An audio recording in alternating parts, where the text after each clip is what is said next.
Hubungan Indonesia-Iran sedang memasuki fase yang menuntut kejernihan sikap. Serangkaian peristiwa maritim dan keputusan politik luar negeri Indonesia membentuk satu kesan yang sama di mata Teheran bahwa Indonesia tidak lagi sepenuhnya berdiri pada garis bebas aktif, melainkan mulai bergeser ke orbit kepentingan Amerika Serikat. Kesan ini tidak lahir dari satu peristiwa tunggal, tapi dari akumulasi tindakan yang terbaca sebagai sebuah pola. Penyitaan kapal tanker MT Arman 114 di perairan Natuna pada 2023 menjadi titik awal retaknya persepsi itu. Indonesia menegakkan hukum di wilayah kedaulatannya, namun Iran membaca tindakan itu sebagai langkah yang mengabaikan sensitivitas hubungan bilateral. Dalam sudut pandang Teheran, penegakan hukum yang dilepaskan dari konteks geopolitik tetap menghadirkan makna politik. Dari sini, kepercayaan mulai bergeser. Ketegangan itu mencapai tingkat yang lebih dalam ketika Indonesia menolak kehadiran kapal perang Iran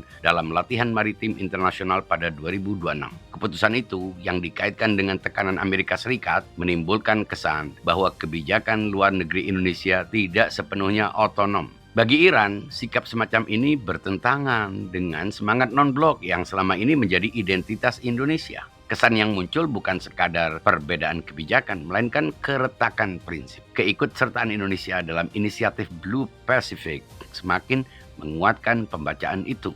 Dalam perspektif Iran dan Tiongkok, inisiatif itu tidak netral, melainkan bagian dari konfigurasi strategis untuk membendung pengaruhnya di kawasan. Ketika Indonesia berada di dalamnya, posisi bebas aktif kehilangan dayanya. Indonesia tetap menyatakan independensi, tetapi langkah-langkahnya terbaca oleh Iran sebagai keberpihakan. Respon Iran kemudian mengambil bentuk yang sepadan secara strategis. Penahanan kapal Indonesia di Selat Hormuz tidak berdiri sebagai tindakan reaktif semata, melainkan sebagai pesan geopolitik yang terukur bahwa relasi internasional beroperasi dalam logika timbal balik. Ketika satu pihak dianggap tidak menjamin kepentingan pihak lain, jaminan itu pun tidak akan diberikan kembali. Di sini kepercayaan bukan sekadar nilai moral, melainkan instrumen kekuasaan. Dampak paling serius dari rangkaian ini terletak pada melemahnya posisi Indonesia sebagai mediator. Peran mediasi menuntut persepsi netralitas yang utuh, bukan sekadar klaim normatif.